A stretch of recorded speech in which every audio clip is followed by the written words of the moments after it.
ನಿಮ್ಮ favourite serials ಈಗ ಟಿವಿಗಿಂತ ಮುಂಚೆ ಸನ್ ನೆಕ್ಸ್ಟ್ ಆಪ್ ನಲ್ಲಿ ಜಾಲಿಯಾಗಿ ಎಲ್ಲರಿಗಿಂತ ಮುಂಚೆ ನೋಡಿ. ಈಗಲೇ ಸನ್ ನೆಕ್ಸ್ಟ್ ಆಪ್ ಡೌನ್ಲೋಡ್ ಮಾಡಿ ಮತ್ತು ಸಬ್ಸ್ಕ್ರೈಬ್ ಮಾಡ್ಕೊಳ್ಳಿ. ಇವ್ರನ್ನ ಮದ್ವೆ ಆಗಿ ಬಂದಿದ್ದಕ್ಕೆ ಮನೆಯಲ್ಲಿ ಏನೇನೆಲ್ಲ ಆಯ್ತು ಅಂತ ಅಪ್ಪಯ್ಯ ಹೇಳಿದನ್ನೆಲ್ಲ ಮರ್ತೋದ್ಯಾ? ಹಿಂಸೆ ಕೊಡೋದಕ್ಕೆ ಅಂತಾನೆ ಹುಟ್ಟಿರೋ ಈ ಜನಗಳ ಮಧ್ಯೆ ಸಿಕ್ಕಾಕೊಂಡು ಹಿಂಸೆ ಅನ್ಭವಿಸದೆ ಇರ್ತಾಳ ಇವಳು. ಹೌದೇನವ್ವ, ತಿಟ್ವಾಗ್ಲೂ ಹಿಂಸೆ ಆಯ್ತಾಯ್ತಾ ನಿನಗೆ? ಅಜ್ಜಿ,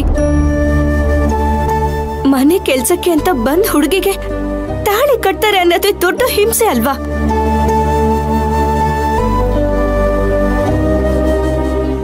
ನಿಮ್ಮನ್ನೆಲ್ಲ ಒಂದು ದಿನಾನು ಬಿಟ್ಟಿದ್ದವಳಲ್ಲ ನಾನು.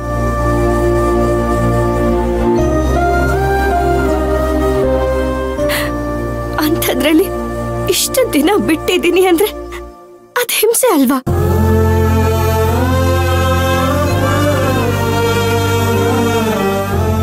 ನನ್ನಿಂದ ಸಹಿಸ್ಕೊಳ್ಳೋದಕ್ಕಾಗ್ತಿಲ್ಲ ಅಜ್ಜಿ.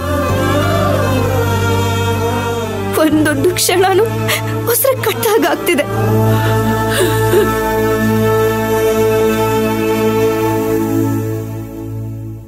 ಆ ತೋಟದ ಮನೇನೂ ಬೇಡ, ಆ ಊರು ಬೇಡ. ನಾವ್ 5 ಜನ ಬೇರೆ ಯಾವ್ದಾದ್ರೂ ಊರಿಗೆ ಹೋಗಿ ಸಂತೋಷವಾಗಿದ್ಬಿಡೋಣ ಅಂತ ಅನಿಸ್ತಿದೆ.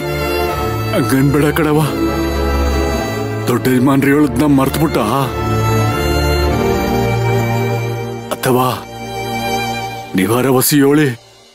ಹೂ ಕಡವ, ಒಂದ್ ಹೆಣ್ಣಿಗೆ ಕುತ್ತಿಗೆ ತಾಳಿ ಬಿದ್ಮೇಲೆ ಅವಳ ಗಂಡನ ಮನೆ ಸೊತ್ತು, ಅವಳ ಗಂಡ ಅತ್ತೆ ಮಾವ ಅವ್ರ ಶ್ರೇಯಸ್ಸನ್ನ ಬಯಸುತ್ತಾ ಅವ್ರ ಆಸ್ತಿ ಅಂತಸ್ತೆಲ್ಲ ವೃದ್ಧಿ ಆಗ್ಲಿ ಅಂತ ಬೇಡ್ಕೋಬೇಕು ಅಣ್ಣವ್ವ.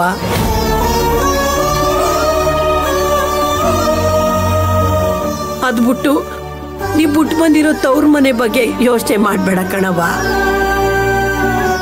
ನೀ ನಿಜವಾದ ಮನೆ ಅಂದ್ರೆ ಇದೆಯಾ, ಇದ್ರ ಕಡೆ ಗಮನ ಕೊಡು.